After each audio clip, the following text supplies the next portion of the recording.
Bamako.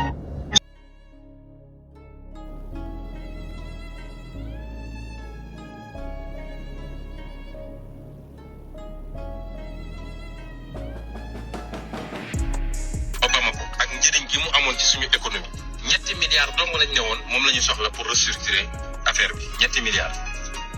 nga jël 1400 milliards dem dugal ko ci terrain boo xam ne 38 kilomètres terre bi dañ ko leb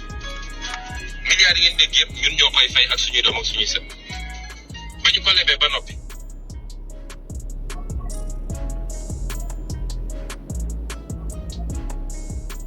soo amee 1400 milliards booy def ci train ñu ne la train bi war a def Dakar ba Bamako ak njëriñ gi mu amoon ci suñu économie ñetti milliards dong lañ ne woon moom la ñu soxla pour restructurer affaire bi ñetti milliards nga jël 1400 milliards dem dugal ko ci train boo xam ne 38 kilomètres terre bi dañ ko leb milliards yi ngeen dégg yëpp ñun ñoo koy.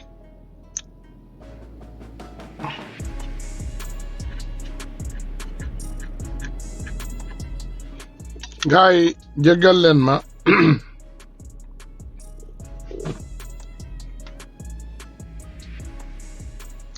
may leen ma nopp juróomi minute li ma ci war a wax ma wax ko ci incha allahu rabbi ñu pare ñu tàggatoo may leen ma nopp. soo amee 1400 milliards booy def ci train ñu ne la train bi war a def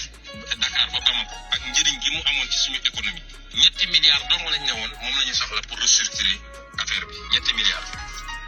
nga jël 1400 milliards dem dugal ko ci train boo xam ne 38 kilomètres.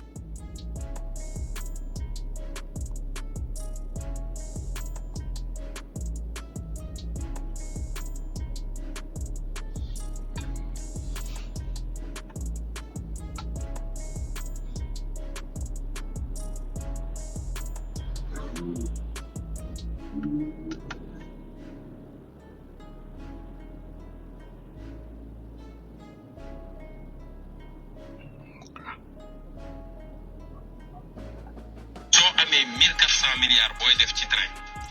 ñu ne la train bi war a def Dakar ba Bamako ak njëriñ gi mu amoon ci suñu économie ñetti milliards dong lañ ne woon moom la ñu soxla pour restructurer affaire bi ñetti milliards nga jël 1400 milliards dem dugal ko ci train boo xam ne 38 kilomètres terre bi dañ ko leb milliards yi ngeen dégg yëpp ñun ñoo koy fay ak suñuy doom ak suñuy sët ba ñu ko lebee ba noppi dem jox ko tubaab yi ñu surfacturé leen tey mi ngi inauguré terre waaye terre bi noo xam ne nañ fii mois de mai sénégalais mënu cee dugg yéeg mu daw noo koy gaawantu inauguré tey lu mënagul jël sénégalais yi ay passagers kay pareegul dama ne la ëpp na léegi 1400 milliards yi ñu waxoon sax 1200 milliards yi ñu waxoon parce que bi mu demee ne dama ko bëgg a inauguré coûte que coûte tubaab bi dañ ko bind benn lettre bi maa ngi ko yor ñun li ñuy wax yëpp dañ koy yor document ministre français bi li mu bind Amadou Ba ne ko il faut ngeen yokk ci 150 millions d'euros ba pare am na suñuy société yu nekk foofu Sénégal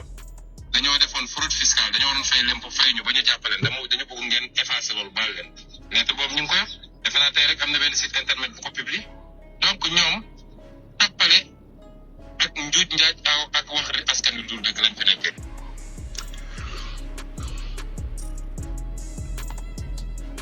Donc là, vous êtes toujours là. Si on revient au train lui-même, il ressemble beaucoup au TER que nous connaissons ici en France. J'imagine que c'est pas un hasard. Absolument, Maya, vous avez raison. Il faut dire que tout le projet de TER ici au Sénégal a été réalisé à 95%, on va dire, par des sociétés françaises depuis la conception jusqu'à la mise en œuvre. Et d'ailleurs, la société de TER sénégalais est détenue à 100% par la SNCF. Et puisque vous me parlez des trains, et oui, vous avez raison, ils ont un air un peu familier. Ils ont d'ailleurs été fabriqués en Alsace par la société Alstom. Il s'agit d'ailleurs de la toute dernière génération de trains. Ils sont même plus récents, plus perfectionnés que ceux qui circulent en France sur le réseau TER. C'est donc le top du Made in France. Et le projet, dans son ensemble ici, a coûté plus d'1 milliard d'euros.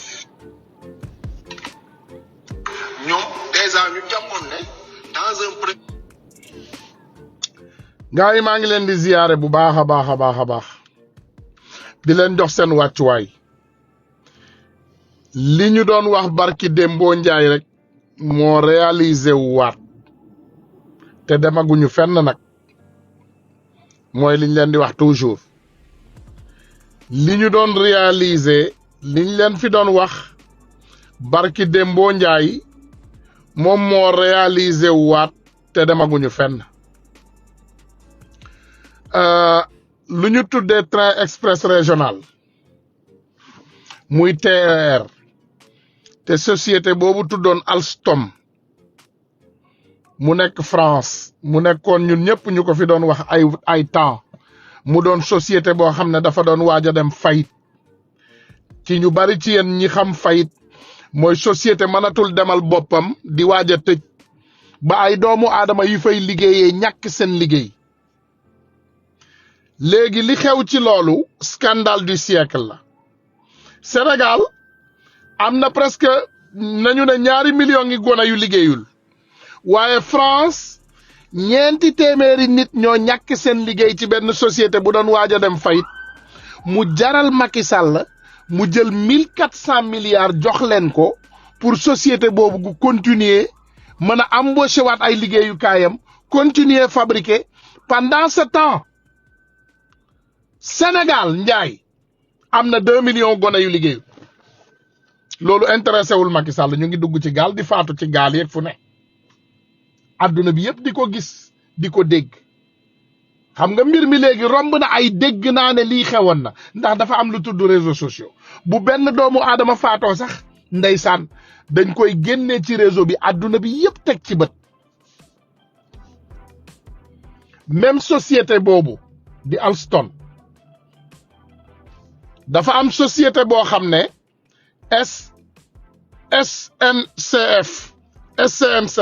SNCF muy société française boo xam ne moom moo yor seen affaire u TER train express régional société boobu moom train bi nga xam ne moom la ñu indi ci Sénégal loolu doyul scandale bi ci am mooy daanaka ñun génne nañu 1400 milliards def ko ci loo xam ne moomuñu ko loolu moo ma jaaxal dama ne ñun naka la ñuy jëlee 1400 milliards def ko ci loo xam ne moomuñu ko loolu laa wax 1400 milliards la ñu jël def ko ci TER malheureusement pour ñun TER bi ñun moomuñu ko ça ne nous appartient pas dama bëgg ngeen déglu li ndaw si tubaab bii di wax ñun ñëpp ñu déggandoo ko. Nicolas, vous êtes toujours là. Si on revient au train lui-même, il ressemble beaucoup au TER que SNFC, ici en France. Société nationale des chemins de fer, voilà. SNFC, voilà. Absolument, Maya, vous avez raison. Il faut dire que tout le projet de TER ici au Sénégal a été réalisé à 95%, on va dire, par des sociétés françaises depuis la conception jusqu'à la mise en œuvre. Et d'ailleurs, la société de TER sénégalais est détenue à 100% par la SNCF. Et puisque vous me parlez des trains, et oui, vous avez raison, ils ont un air un peu familier. Ils ont d'ailleurs été fabriqués en Alsace par la société Alstom. Il s'agit d'ailleurs de la toute dernière génération de trains. Ils sont même plus récents, plus perfectionnés que ceux qui circulent en France sur le réseau TER. C'est donc le top du Made in France. Et le projet, dans son ensemble ici, a coûté plus d'1 milliard d'euros. lii defe naa ñun ñëpp ñoo ko déggandoo dafa am ay information yoo xam ne am naa ko ci ma bëgg leen koo indi li xew très récemment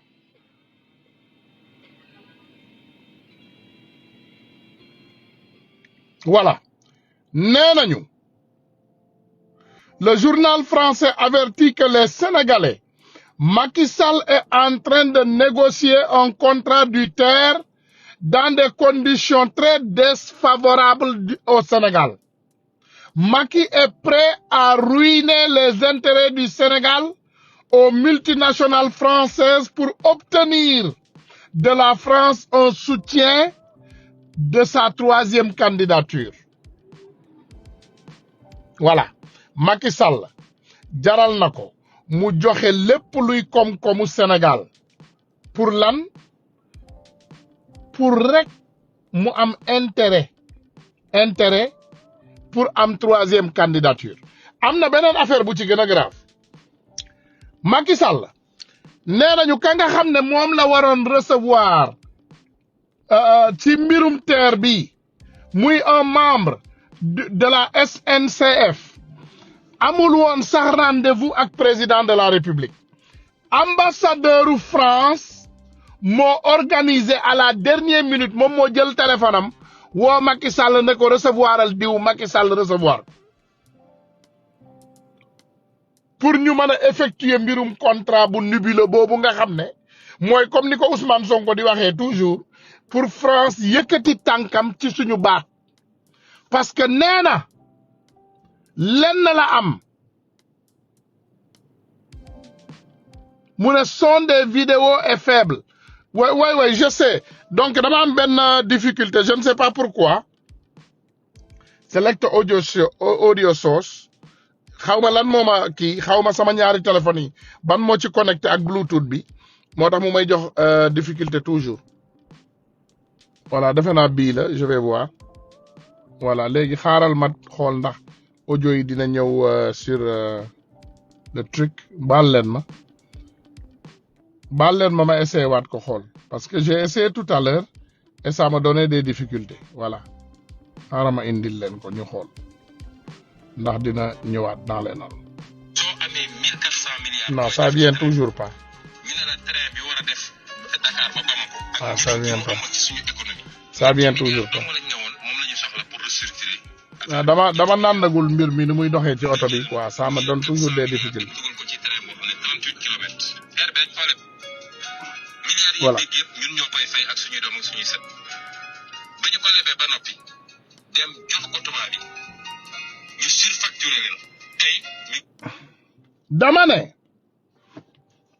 dafa am loo xam ne dañ ko doon wax waa Walfadjri dañ ko doon wax di farampàccee mbir mi ma bëgg ngeen déglu ko Mame Birame Wagne mu Walfadjri. ñoom déjà ñu jàppoon ne. voilà dans un premier temps train bi dina accueillir 100 000 passagers par jour. déglu leen. le contrainte de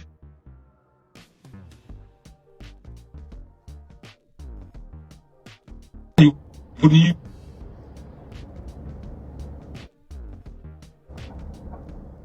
ko lan la di wax exactement ci terre bi. Mimi Touré bi nag du ma si ñam s'il vous plaît non non waxtu bi jeex waaw xam nga déjà terre bi. oui. depuis bu ñu ñëwee ba léegi dafa ànd ak controverse. oui. déglu leen. déjà man bi le président Macky Sall en 2015 defe naa demee tourner en France. ba jaar ci Alstom di photo ouvrier yi noonu. oui sol mbaxana mi. sol mbaxane mi am na lu ma ci bindoon. article bi nag lu muy leeral. bari na dafa confirmer ba pare am lu muy leeral. lu mu njëkk a confirmer mooy que. terre bi Sénégal moomu ko. Sénégal moomu ko. Sénégal moomu ko. ku ko moom. France. loolu la tubaab bi bind. non loolu moo am parce que déjà dañu ne la. SNCF. oui. di société nationale des chemins de France bu France. oui. nekk établissement public. moom moo ñëw créé SETER. moom ko à 100%. SETER bii may dégg. SETER waaw. société d'exploitation du train. moo ko moom à 100%. à 100%. à 100%. Sénégal amu ci sax action bu gën a ndaw. à 100% SETER boobu SNCF moo ko moom te SNCF c'est une société nationale française. loolu li tax mu mën a am mooy. financement bi en réalité ci France la jógee. parce que agence française de développement. li ëpp ci investissement bi moom moo ko génne labal ko Sénégal. léegi bu nekkee train bi dafa am ñetti phase. maanaam première phase bi nekk defar train yi. deuxième phase bi nekk teg raay yi. troisième phase bi nekk exploitation. ñett yëpp français ya fa ne. yëpp français yi. waaw ñoom ñoo financé ñoom ñoo teg raay yi. ñoom ñoo nekk aujourd'hui di ko exploiter. à travers SNCF bu créé SETER. fii kon ñun dañ ñëw leen yéeg rek ñëw yéeg. très bien ñun loolu lañ ci am. c'est comme port bu ñuy bëgg a créer fële à Ndayane. d'accord. nga xamante ne nii l'émir moo ñëw ne gis na place bi jàpp na ne place bu mën a rek jël port bi la c'est comme si quelque part rek ab port la ñu jëlee Dubaï ñëw teg ko Sénégal. d'accord aywa bii tamit c'est exactement la même chose. léegi li nga xamante ne nii pouvoir bi. wax man maam na dogo mais dama lire ci papier boobu tubaab bi bind ne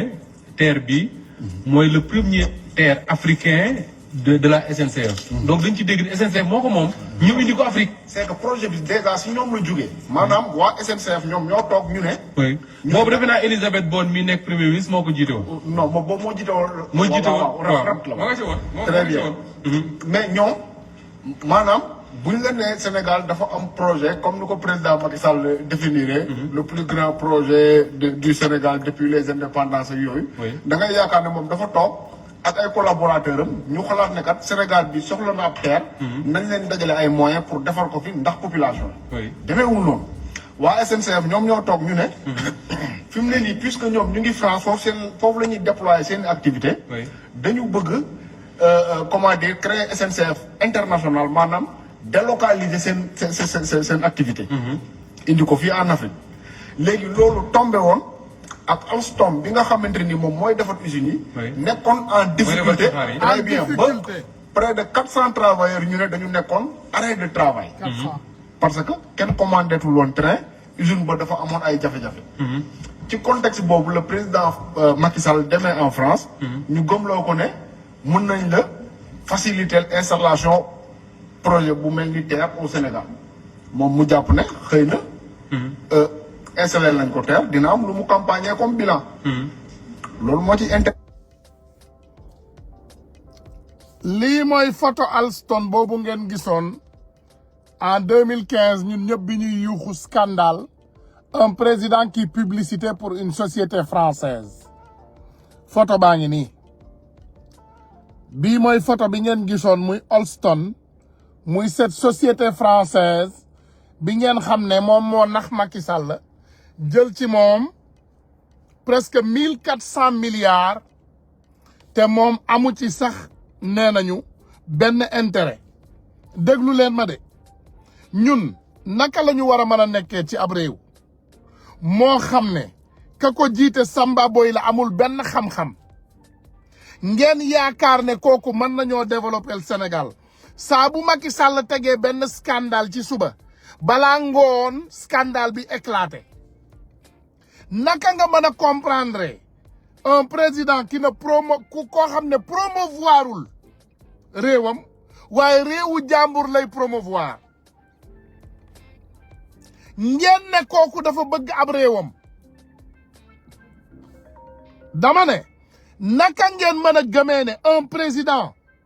qui aime son pays qui respecte son pays qui aime son peuple qui respecte son peuple qui est là pour l'intérêt de son peuple dina jël alal bu mel nii di ko jox beneen réew Alstom ak Macky Sall mi ngi nii bii la leen doon signaler contrat ba ma nga boo leen xoolee fii xool leen golo bi moom mi ngi nii di photo woog Alstom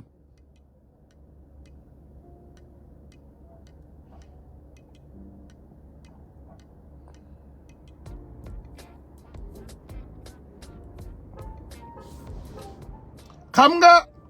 Sénégal léegi on est au moment de l'information dañuy ñëw ñu indil leen li nga xam ne moom la fi président Ousmane Sonko waxoon waaye société française bi ci boppam dafa ñëw déggal ko nañ ko déglu nañu déglu société. Nicolas, vous êtes toujours là. Si on revient au train lui-même, il ressemble beaucoup au TER que nous connaissons ici en France. J'imagine que c'est pas un hasard. Absolument, Maya, vous avez raison. Il faut dire que tout le projet de TER ici au Sénégal a été réalisé à 95%, on va dire, par des sociétés françaises depuis la conception jusqu'à la mise en œuvre. Et d'ailleurs, la société de TER sénégalais est détenue à 100% par la SNCF. Et puisque vous me parlez des trains, et oui, vous avez raison, ils ont un air un peu familier. Ils ont d'ailleurs été fabriqués en Alsace par la société Alstom. Il s'agit d'ailleurs de la toute dernière génération de trains. Ils sont même plus récents, plus plus perfectionnés que ceux qui circulent en France sur le réseau TER. C'est donc le top du Made in France. Et le projet, dans son ensemble, ici, a coûté plus d'1 milliard d'euros. lii yéen a ko déggal seen bopp xam nga lii ñun waxuñu ko bu fekkee ñun ñoo ko wax nitu Macky Sall yi mën nañoo ne ñun yàq moo ñu tax a jóg du loolu la wax mais lii ñun waxuñu ko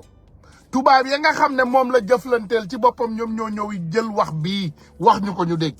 ñu ne train ba nga xam ne moom la Macky Sall dem commandé France top du top maanaam moom mooy train bi gën a avancé train bi gën a luxe maanaam yi nga xam ne sax ñoom moom la ñu yor ci France léegi xool leen ndax loolu yenu na maanaam nga nekk ci dëkk boo xam ne dafa am Géejawaay am Pikine am fa la ñu demoon keroog Ousmane Sonko fi mu demoon Kër Massar am Rufisque am dëkk yoo xam ne tellement que dëkk yi dafa dégradé tali bu normal sax amu fa bu nit mën a dawee dégguma de mooy nit ñi bu ñu añee du ñu reer bu ñu ndekkee du ñu añ bu ñu reeree du ñu ndekki ci ëllëg sa naka ngay jëlee train bi gën a luxe ci àdduna bi nga koy dawal ci gox-goxaan yooyu nga ne pour doomu aadama yooyu dugg ci loolu kokkoli la wala ñaawal la wala li ñu leen doon wax démb ne leen train yi du pour yéen lii pour ñoom ndaanaan yi la mu jëlee leen Dakar yóbbu leen Diamniadio xool leen train bi fi mu taxaw loolu pour ñoom daanaan kàngam yi ñu dugg ci train bi au lieu ñuy dawal seen oto di jaxasoog yéen ci embouteillage yi ñoom ñu dugg seen train Dakar mu yóbbu leen Diamniadio train bi loolu moo doon loolu lañ ko tabaxee bi coow li ñëwee ba ñu yuuxu ci la adduna bi xam ne voilà y a problème mais sinon loolu taxul woon jóg Macky Sall naka nga mën a nekkee nit boo xam ne amuloo loo lekk waaye Rolls Royce ngay dawal imagine nit bu amul lu mu lekk waaye avion la am moo koy déplacer point A à point B loolu yenu na maana nit ku amul lu mu lekk Macky Sall da ngeen yaakaar ne ci train bi rek la yàqee alalu Sénégal non non non xam nga ban oto lay dawal wax nañ leen ko encore une fois yéen ñi jàng dem leen tappe Maybach Pullman c'est la voiture Mercedes la plus chère au monde Maybach bi gën a cher ci adduna bi la Macky Sall di dawal maanaam oto yooyu muy dawal ci Sénégal noonu 1,5 milliard la non 1,5 million euros lay jar 1,5 million euros ci weccit bii ñu toll nii c'est presque 1 milliard. yéen ngeen yaakaar ne kooku mooy nit koo xam ne war naa développer réew mii ngeen toog ngeen yaakaar ne kooku mooy réew moo xam ne gone yu dof yii ñooñu la ñu maanaam nee nañu ay influenceurs yi ñu fay. ñooñu mën nañoo dugal ci xelu sénégalais yi li tax ba ñun du ñu dem palais fekki fa Macky Sall délogé ko dëggati ko ngeen defe ne ñun dinañu déglu waxuma la sëriñ malaaka waxuma la jinne waxuma la dara ngeen defe ne ñun dinañu déglu benn doomu aadama bu ñuy teree dal ci kaw Macky Sall ngeen defe ne ce combat là c'est un combat de Ousmane Sonko tout simplement ngeen defe ne xeex bi yëpp sénégalais yëpp Ousmane Sonko la ñuy dem xeexal ko mu nekk président de la République salli ala Muhammad non non non il faut savoir que ñun xam nañu ne Macky Sall baaxul ci suñu réew te li baax ci suñu réew duñu ko xañ xam nañu ne Macky Sall nekkalu fi sénégalais yi ñun li tax ñuy xeex ak Macky Sall ça n'a rien à voir avec une personne ñun c'est un projet la ñuy xeexal du Ousmane Sonko rek xam nga Ousmane Sonko daf ñu indil projet bi gën ci ñun te projet boobu la ñuy sàmm te Ousmane Sonko dafa bokk ci projet boobu il faut sénégalais yi xam loolu ñun nga defee ne seen influenceurs yi ngeen fay seen tappalekat yi ngeen fay ñu ñëw ci réseaux sociaux yi di leen waxal imaginel ku mel ni Pawlish imaginel Pawlish waa joo xam ne dafa simmi tubéyam xoolal li ñu niroo ñoom ñëpp ñoom ñi ñuy xeexal ni yëpp xoolal li ñu niroo ñoom ñëpp c'est des influenceurs yoo xam ne dañ leen di fay di leen dugal ay avion di leen yóbbu fi ñu bëgg di leen indi fi ñu bëgg di leen wutal ay visa di leen mais yéen ngeen yaakaar ne ñun yan façon nit lañu yéen ngeen yaakaar ne ñun fan la ñu jóge ngeen defe ne ñun liggéeyi ñu ndey démb maa ngi déglu ay jeunes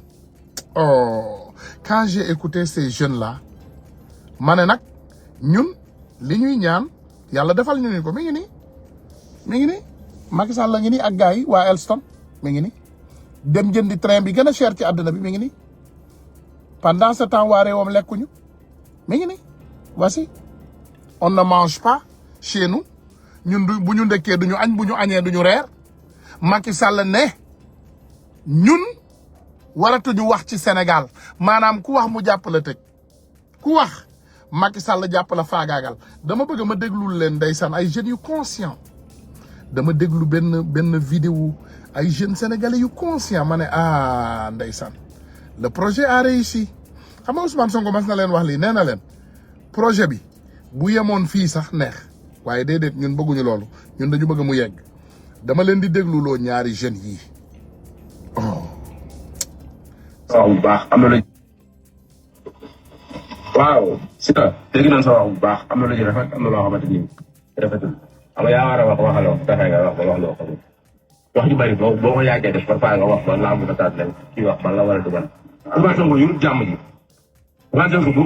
bu bàyyee maanaam kat yi mu nekk jël boppam tay la ko pour réew mi am jàmm moom du am jàmm da sa kaso ba lañ ko dugal tëj ko te Macky Sall moo yor jàmm ji Macky Sall bu bàyyee li muy def dana am jàmm Sonko dina am jàmm waaw li nga fekk ñaari xale ku mag ak ku ndaw waaw ki jàpp ku ndaw ki di dóor rek yow nga ñu ne ku ndaw ki bàyyil sa jooy yi alors que nga waroon a wax ku mag ki bàyyil sa dóor yi noonu la demee nag noonu la demee mais ñun moom si ta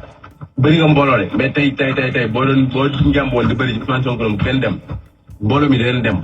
Sonko mënu leen teree dem mais Sonko li mu bëgg a def yow boo xëyoon ne mbooloo mi bu leen def li Sonko wax gars yi dañ koy def ni ku nekk leen la toppee yow xam nga leen la toppee nañ nga bu bëree xeex kese leen la toppee mais avant loolu toppewul leen leneen te ñun sax mësuñu gis mbërum làmb boo xam ne amalee dëgg bi njariñ yéen mbëri làmb yi mosul leen gis mbërum làmb bu jël ay kiyam responsable am pour waxal askan wi ngir yàlla yéen nit ñi ngeen àndal sax joxe avance 100 millions booy bi ngeen àndal moo leen xëpp daal sax bu combat bi taalee ñaari fan ñetti fan moo leen di jëndal reer moo leen jëndal daal yi ngeen amoon yëpp dinañ ko denc amaloo leen nit ñi njariñ bëgguñu ko conscient ay ñi lañ bëgg rek bëgguñu ko ànd xelam quoi parce que kon kenn dootul dem laam amaloo leen nit ñi njariñ yéen nit ñi leen amal njariñ maaye amaloo leen nit ñi njariñ gisuma loo leen amalee nit ñi njariñ yamal ci sa làmb nga bëre yàlla may la ndam wala yàlla may la defet waaw ñun dana daan faral mais instant yi nii am nañ ci saak si yow ñun benn mbër moomuñu Ousmane Sonko bu ñu waxoon bàyyi leen seetaan làmb duñ ko bàyyi mais yow boo noonu leen waxoon bàyyi leen seetaan Ousmane Sonko yéen la ñuy bàyyi Sonko ñi réew mi leen ko jàppee te yéen si ay fonke nekk te Sonko ci dëgg la nekk boo bëggee jàmbi réew mi nag woon Macky Sall carrément nga waxoo maanaam jeex na na organiser élection que le maire gagne mu dem toog loolooy jàmbi réew mi mais Ousmane Sonko yuru jàmbi réew mi jàmbi réew mi day tax mu tax ko waxam dem yóbbu tribunal yóbbu ko rëbës su ko defee réew mi am jàmm moom bañ am jàmm loolu ku koy def xanaa moom day am liggéeyul ay yéen voici des jeunes qui sont conscients ay jeunes yu conscients ñu ngi nii boo leen bëggee dégg ay jeunes yu conscients léegi xool leen jeunes yu conscients yi par contre ngeen dem ngeen déglu ay nit yu inconscient xool leen oto Macky Sall ba nga xam ne moom moo fi lakkoon mi ngi nii Maybach Pullman oto baa ngi nii oto bi 1,5 million € la jar Maybach bi mi ngi nii c'est sa voiture lii mooy oto Macky Sall bi su ma dugalee oto bi fii yëpp am na Maybach Pullman koo xam ne blonde bi wane affaire oto yi moom moo koy wane su ma ko wane woon fii dañuy moom vidéo bi dafa jënd droit d'auteur vidéo bi donc daf koy bloqué lii mooy Maybach Pullman oto Macky Sall nii la mel ci biir voilà ci réew moo xam ne nit ñi bu ñu añee du ñu reer bu ñu reeree du ñu ndékki voilà ñu ngi nii li ñëpp moom ci Sénégal Macky Sall la nga koy jëndee ay oto yu rafet di ko jëndee ay kër yu rafet di ko noosee Maybach Pullman a ngi nii oto baa ngi xool leen oto Macky Sall bi mi ngi nii lii mooy Maybach Pullman 1,5 million € lay jar xool leen lii la Macky Sall di dawal Macky Sall lii lay xeexal Macky Sall xeexul pour Sénégal nekk ci jàmm xeexul pour réew mi avancer xeexul pour réew mi am liberté xeexul pour recherche yi des ci réew mi déedéet moom li muy xeex mooy pour garder son luxe lui et sa famille et être en bonne santé loolu rek lay xeex Macky xeexul pour nekk ci jàmm pour réew mi nekk ci jàmm alal bi des ci réew mi xale yi liggéey non ñi mu àndal xool leen ce qu'ils ont en commun dama leen di tuddal ay tur man Ousmane Tounkara laa tudd xam nga nee naa leen àdduna bi sénégalais yi Vélingara waay xam naa boo moytul léegi ñu bind xam nañu ku ma jur ci ndey wala ci baay xam nañ ñëpp dama leen ne benn groupe doomu aadama ñoo topp Ousmane Sonko di ko ŋawti dama leen di limal te kenn ku nekk ci ñoom lu ma leen wax dindil leen ma ko ngeen bind ci commentaire yi billahi wallahi tallahi lazim boo leen ko bindee ci commentaire yi man jullitu yàlla laa lépp loo leen ma wax danaa ci doxaat je vous promets Ismaïla Madior Fall muy ministre de la justice du Sénégal doomu biiral la benn nee leen benn voilà benn Félix Antoine Diome ministre de l'intérieur du Sénégal doomu biiral la li ma leen di wax nii ku ko weddi rek ñëw leen ngeen démentir ma ngeen indil ma vaar ngeen ne Tunkara mii de fenkat la lii la waxoon te du dëgg man maa leen wax lii man dama dem defi samay recherche ci seeni ay dëkk xam seeni ay dëkkandoo xam seeni ay yaay waaye pour respect duma tudd seen tur yaay pour respect encore une fois Ismaïla Madior Fall doomu biiral la Antoine Diome Félix Antoine Diome doomu biiral la maanaam judduwul ci sëy El Hadj Ousseynou pas Ousseynou El Hadji Diouf El Hadj avocat bugguma tooñ El Hadj Ousseynou Diouf xam nañu kaam mais bugguma koo tooñ voilà ndax bokkul ci lii ñuy wax nii léegi El Hadj Diouf avocat El Hadj Diouf maître El Hadj Diouf moom bañ na ko ndeysaan ba fa mu dekkoon gars yi nee nañu ci marché ba lañu gars yi doon paasante yaay ci moom it doomu biiral la El Hadj Diouf Adji Sarr Fa Burayma di baayam Fa Burayma léegi la ko reconnaître doomu biiral la Serigne Bassirou Gueye mi génn barki Dembo Ndiaye nee naa leen lu ma leen wax rek dem leen ngeen vérifier ko dama leen ne bu fekkee li may wax amul ñëw leen ngeen vérifier waat ko ngeen ne ma lii de li nga wax nii du loolu Serigne Bassirou Gueye mii génnoon te tudd Bass Gueye comme ni ko gars yi di waxee doomu biiral la bu leen neexee nag tur yi may lim nii dama leen ne tur yi may lim nii bu dee fen la indil leen ma ko suba amul problème ngeen ne ma Tunkara li nga wax fen la kii mooy ndeyu kii mooy baayam du dëgg Mame Mbaye Niang doomu biiral la moom dégg ngeen papaam ak xibaar ba Maroc déggal ngeen ko seen bopp li may wax nii nee naa leen du manque de respect dama dem xooli ñii manque respect président Ousmane Sonko ma ne mais ñii qu'est-ce qui ne va pas mu am lu sonné ci sama biir nopp ma ne attends toujours booy dégg góor di jiiñ góor siif est-ce que siifuñu ko est-ce que siifuñu yaayam wala dara est-ce que xam nga li ma la bëgg a wax man ma dem xooli bi ma demee defi samay recherche j'ai trouvé que Koura Macky député Macky Sall doomu biiral la Cheikh Yérim Seck moom doomu siif la ñële duñu doomu siif doomu biiral maanaam nit ànd ak faram coroom mu biiral la te takku la maanaam du ci néegu sëy dama ne billahi wallahi tallahi dem leen ngeen dem defi ay recherche dem leen defi gëstu dem leen gëstu yi rek boo leen gëstoo bu fekkee ne lii may wax amul ngeen ñëw ne ma Tunkara lii ngay wax amul dinaa ko tuub yàlla ma jéggalu seeni ay waayjur mais dama leen di limalaa tur yi encore Ismaïla Madior Fall doomu biiral la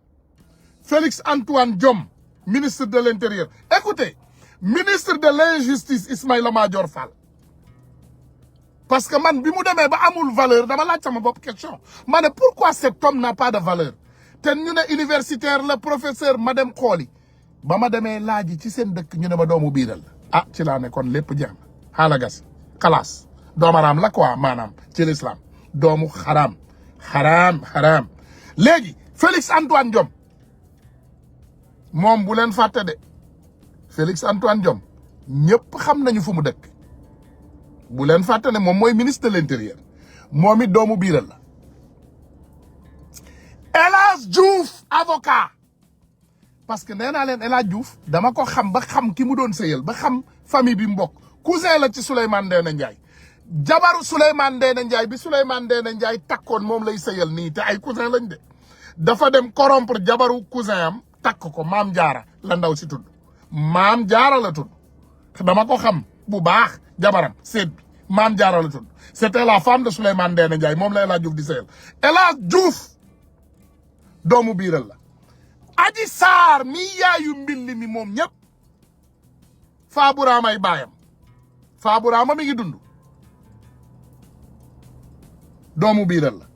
Serigne Bassirou Gueye procureur mi génn démb di talli ma ne ah nu mu demee noonu attends je vais regarder Serigne Bassirou Gueye doomu biiral la Mambay Ndiaa Mambay 29 milliards Mambay ah baayam nee nañu defe naa léegi dafa adhéré Pastef waaye du téye dañuy wax dëgg rek la ñuy wax papa ji defe naa parti pap politique papa ji defe naa nee nañu dafa adhéré Pastef waaye comme man du ma waa Pastef am naa droit wax ci waaw Mambay Niang aussi doomu biiral la voilà léegi Kouramaki kii toog ci assemblée nationale bi di waga si yére ki saaga nit ñeek di dof-dofloog di xataraayu moom i doomu biiral la léegi liste bi ka ko teg Cheikh Yérim Seck la moom doomu siif la moom baayam moo siif sëram bu Cheikh Yérim cas bu extraordinaire la moom sër nit nga siif sa rakk bu jigéen maanaam mag bu góor bi war a protéger rakkam mu siif rakk ji tëdde ko ca la Cheikh Yérim Seck juddu moo tax ñoom ñëpp ñu nekk ay doomeeram lii moo tax ñu ne la jur maanaam njureel dafa am solo ci doom bu ñuy falati président ci Sénégal war nañoo boole ci constitution bi doomu biiral manul jiite réew mi war nañoo boole ci constitution bi doomu biiral warta mën a nekk ministre doomu biiral warta mën a nekk député doomu biiral warul garder benn institution parce que ça crée des problèmes lii mooy suñu coono lii moom lañ leen di wax dama leen ne doomu biiral warul jiite benn société pour ñu koy bàyyi xel dama ne ngeen jéggal ma ko nag xam naa nag xale yi tooñuñu xam naa loolu xam nga ma ne xam naa ne xale yi tooñuñu xale yi tooñuñu waaye dama ne bu ñuy falati président de la république wala ñuy jël ay ministre di leen teg di leen jox yenn position yi nañ ko xoolaat parce que ñu ngi nii am problème on a des problèmes ba ngeen déggee même bi ñuy accuser ndeysaan Ousmane Sonko lan la ñu njëkk tudd biiral la ñu njëkk wax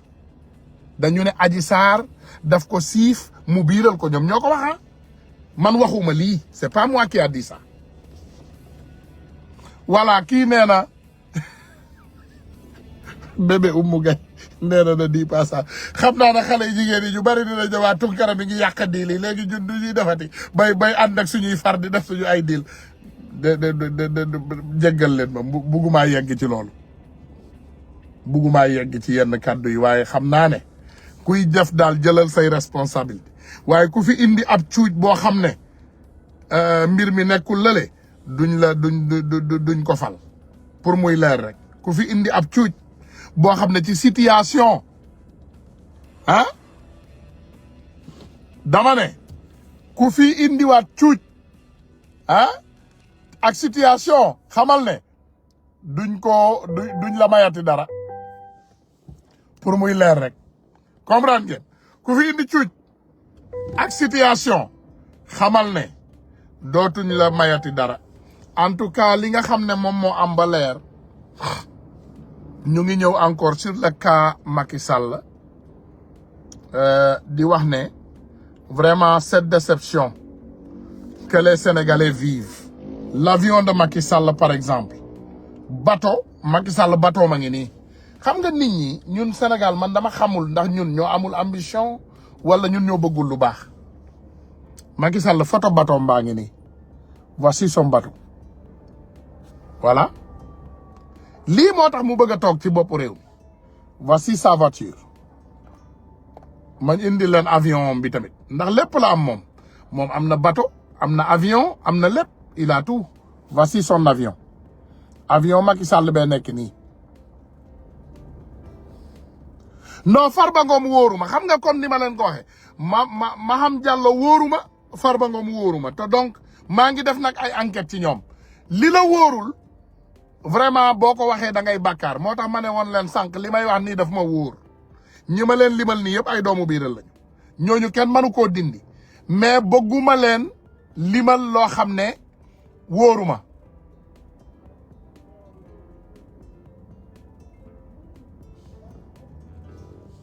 comprendre nga donc bëgguma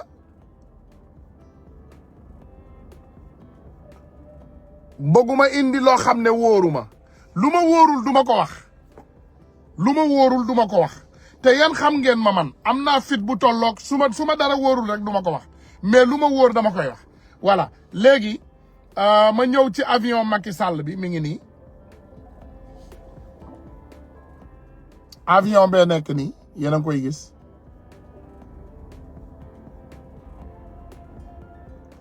waa mais bébé Oumou Gaye lan moo ci ñaaw yéen ñii ñu ngi jàpp doomu jàmbur di ko ŋawtee di ko jiiñ lu mel ni viol est-ce que xam ngeen viol mooy lan mooy nga fekk góor bu diiñ nga ne ko yow doo góoru yàlla da nga dem fekk jigéen nga forcer ko siif ko nangu ko li nga xam ne moo gën a précieux ci moom loolu dara gënu koo metti ci àdduna te ba pare mu wóor la ne ci ay fen nga nekk nga topp ci ñun dañuy wax dëgg gat sa xam ngeen luy gat sa mooy nga def ma def la nga wax ma wax la mais dama ci koy teg ci dëgg ñun dañuy dem wuti sa gat sa mooy boo defee ñu def la fan yii yëpp yéen a ngi dégg ñuy saaga Sonko démb la mujj ñu ngi dugg ci réseau yi dugg ci plateau yi di duul rek kat dajale ñoom xam nañ ne dañuy duul xam nga nit ngay duul mu leer la ne yaa ngi duul El Hadj Diouf nekkul ci plateau yi El Hadj Diouf barki Dembo Ndiaye jigéen new fi dafa génnee banaana bi lax kooku du benn nit xam ngeen ñaata nit ñoo ma wax lu mel noonu man li ma am ci audio man 150 audio man am naa ko 150 gat sa dina génn est-ce que xam ngeen ne ministre de l'intérieur du Sénégal déglu leen ma de ministre de l'intérieur du Sénégal ministre de l'intérieur am naa audio falaayam du ma yeggali Abdoulaye Daouda Diallo am naa audio li ci garaaw nag aussi mooy am naa ay vidéo dama bëgg rek ngeen bàyyi loolu aussi xel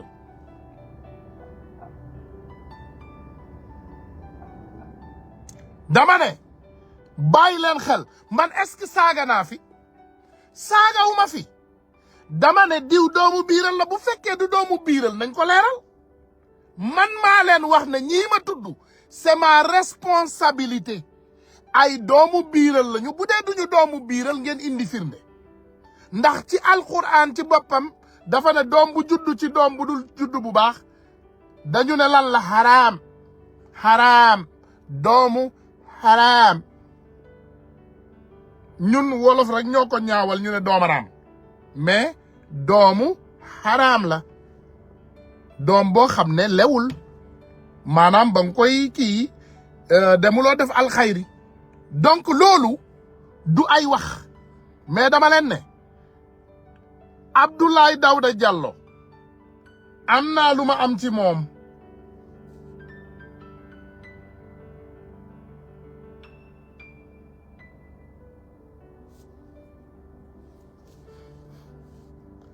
Abdoulaye Daouda Diallo am naa lu ma am ci moom gis nga xale influenceur yu réew yi nekk ci réseau bi yëpp ñiy dof lu nii yëpp jël xaalisu Macky Sall tey ñu def taatu neen ci réseau bi ginnaaw suba ñu wax bu ñaaw ñooñu yëpp xam nañu leen on les connaît xam nga ñun dañuy topp juddu il faut ngeen bàyyi loolu xel ñun ragalunu seen ñàkk jom gii ngeen nekkee topp leen ci rek mais les Sénégalais conscients savent la vérité naka ngay amee président bu mel ni Macky Sall ma ñëw wonaat leen xool leen Macky Sall ba léegi lii avion la nii Macky Sall ci biir avion la taxaw nii avion wu boppam Macky Sall n'est pas un roi doomu baadoolo la doomu jaaykatu gerte caaf ak gardien moo ñëw jël alalu Sénégal gi di ko jëndee ay avion imaginel avion la jënd nii di ci noos Macky bu paree ci avion Macky ngi ci bateau yi maanaam lépp lu multimilliardaire di am Macky am na ko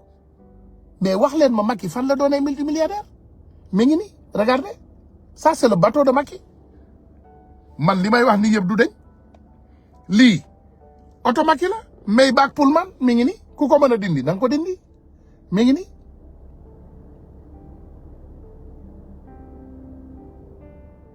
non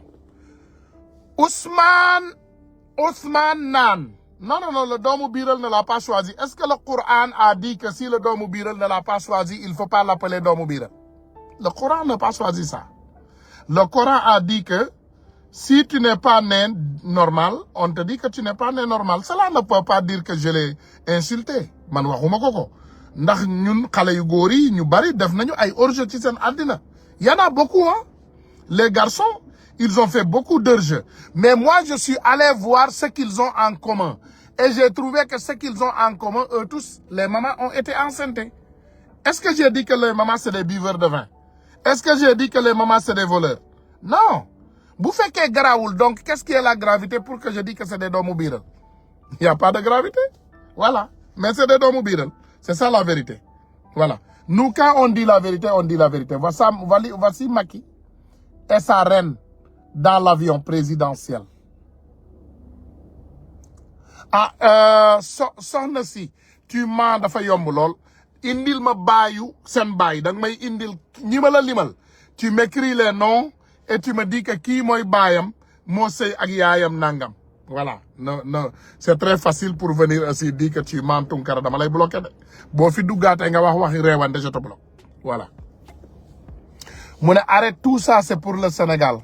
ça n'appartient pas à Macky mais pourquoi le Sénégal a besoin de ça? Pour vous dire la vérité. On est dans un pays où on falsifie des documents, on vole l'argent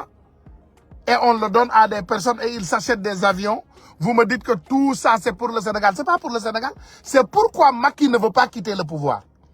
C'est pour Macky Sall et il a envisagé que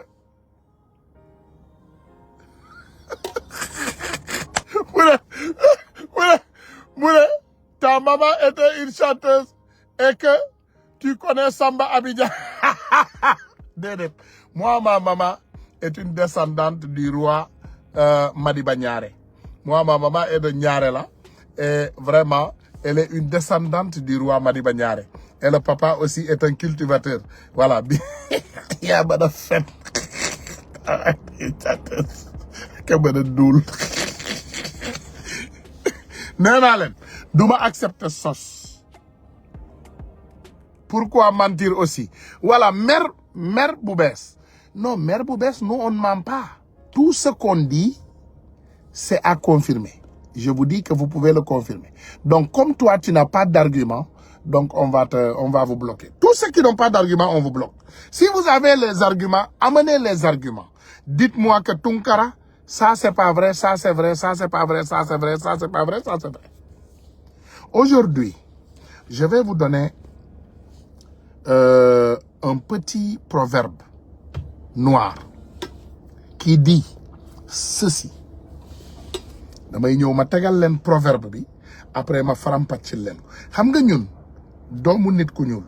li ñuy xeex toujours c'est ce tribalisme bu ma xoolee ndeysaan les cas les sow les si vous êtes là à estimer et à protéger Macky Sall.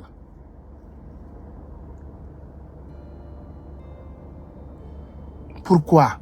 Pour des affaires de net de Kobandum. Tu vois la différence entre nous et les Blancs? Les Blancs visent loin. Le Blanc,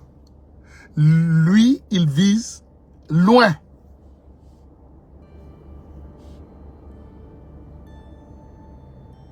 Le Blanc, il vise très, très, très loin. Gars yi, dama bëgg ngeen xam ne ñun ci li nga xam ne moom la ñuy liggéey ci li nga xam ne moom la ñu gëm ci li nga xam ne moom la ñu jàpp ci li nga xam ne moom la ñu fas yéenee pousse pour développer suñu réew benn doomu aadama duñ ci dindi ñun ci loolu rek la ñuy concentré wu benn doomu aadama duñ ci dindi Modou Kara Gueye mu ne dites-nous le voyage de Gabriel Kane aux États-Unis ah déedéet loolu man c'est pas ça me concerne pas cela concerne Gabriel Kane appelez-la et demandez-la de son voyage aux États-Unis cela ne me concerne pas man loolu concerné wu ma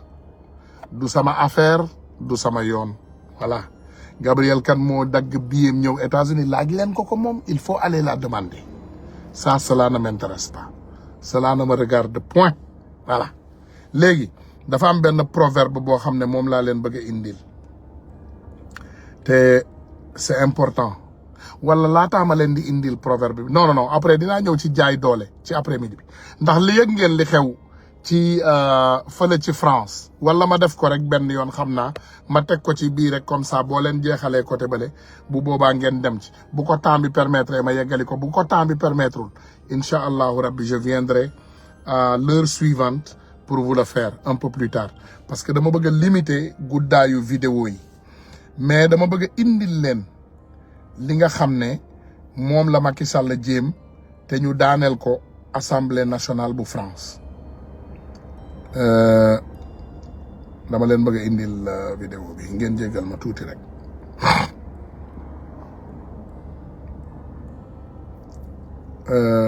ginnaaw bi ma leen mayee ngeen déglu dof bi regardez-moi ça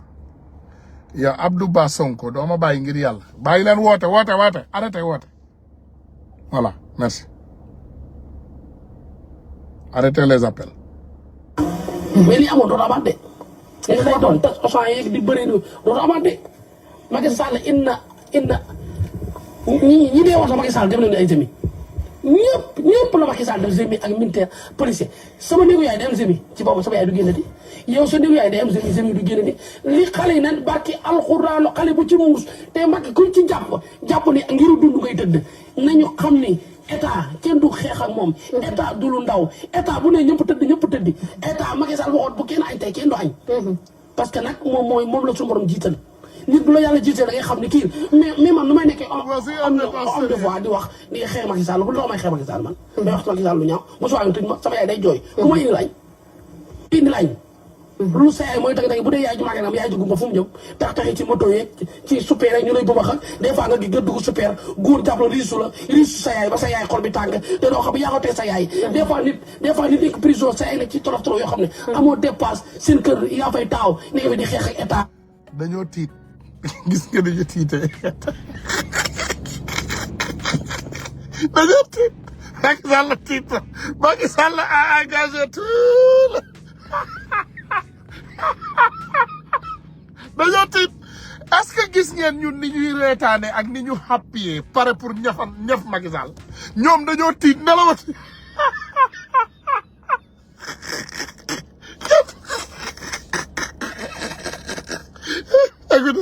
di wax ci état lu ñaaw ban jàpp la di leen xool seen vie xam ni état di àdduna bii day jeex àdduna jarul àdduna wayut lii du dara affaire àdduna la ay xeex naan sama bakkan leen jaay ak sama yi leen jaay ak loolu di jaay góorgóorlu amul sens. mais ñi wax seen bakkan lañ joxe nag. parce que ñoom seen yaay gaañu na seen papa gaañu na amul lu ñuy dund seen vie loolu lañ bëgg ànd ak seen yaay gaañu wala seen papa. pourtant même koy wax seen ay parents ñu ngi yow gisoo say parents da nga gis say parents yow mais yow mënu bàyyi dul yow mais yow doo bàyyi fenn journaliste mu dàqee ni fenn nit ñi noo gis sama àdduna mais yow da nga gis seen i parents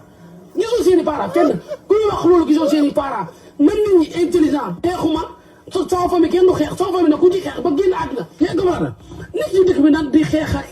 ba change la. mais dañu bëgg a changer système bi fi nekk. kenn système bu Sénégal bu ma juddoo ba tey système bi la am sama piscine nager lekk jàpp suñu ñàmbur ba président liggéey ba tur ñu naan da ko war a wàcc ñoom daal Sénégalais yi ñoo baax Sénégalais yi ku liggéey ba sonn boo gisee ñu war a nag. waay tey ma dee léegi dañoo tiit nag je les comprends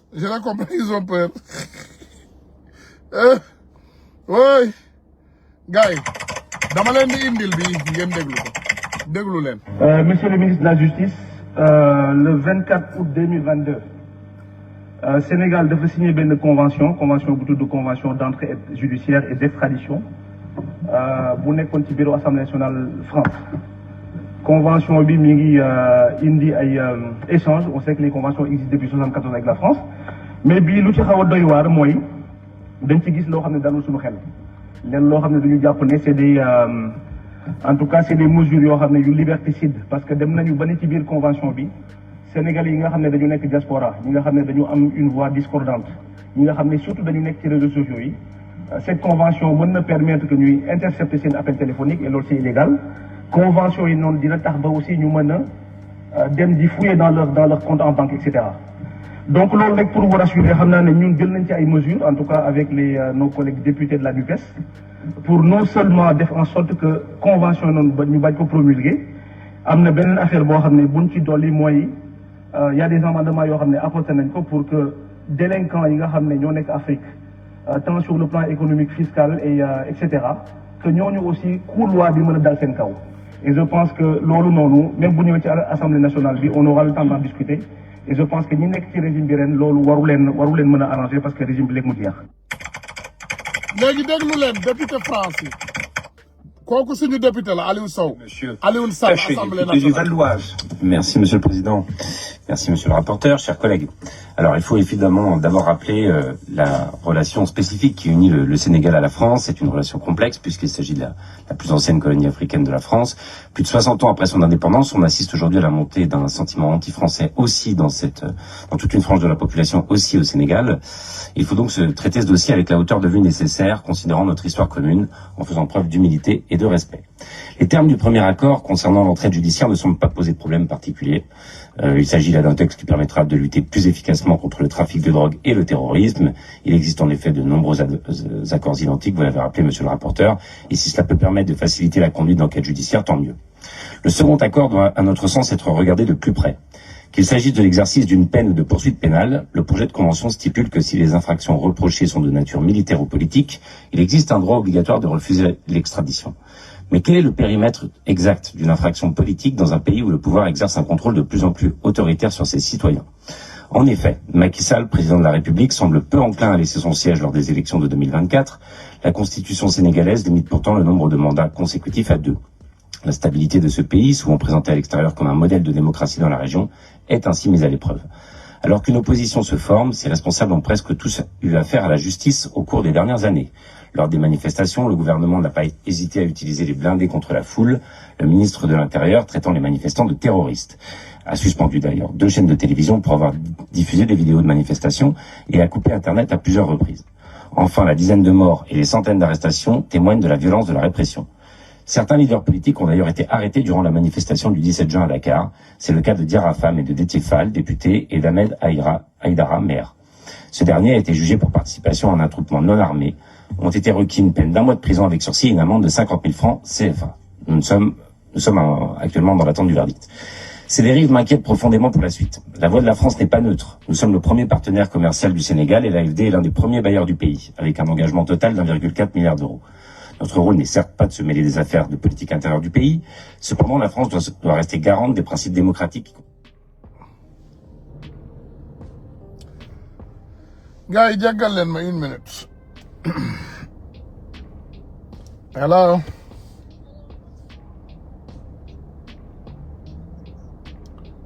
Ok. Waaw. Waa gars yi des engagements va nous obliger, Inch'Allah, de vous revenir dans quelques instants. Ci kanam tuuti bëgg naa ñëw ma wax lu am solo.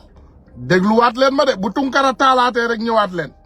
dinaa leen wax lu am solo loo xam ne Macky Sall mi ngi ko doon jéem ci jaay dooleem bi ak ñi mu jaay doole ba pare ndeysaan ba ci jeune boobu mu jàpp Parcelles fan yi jeune bu am xam-xam. dinañu ñëwaat yeggali waxtaan bi ci kanam bu soobee yàlla.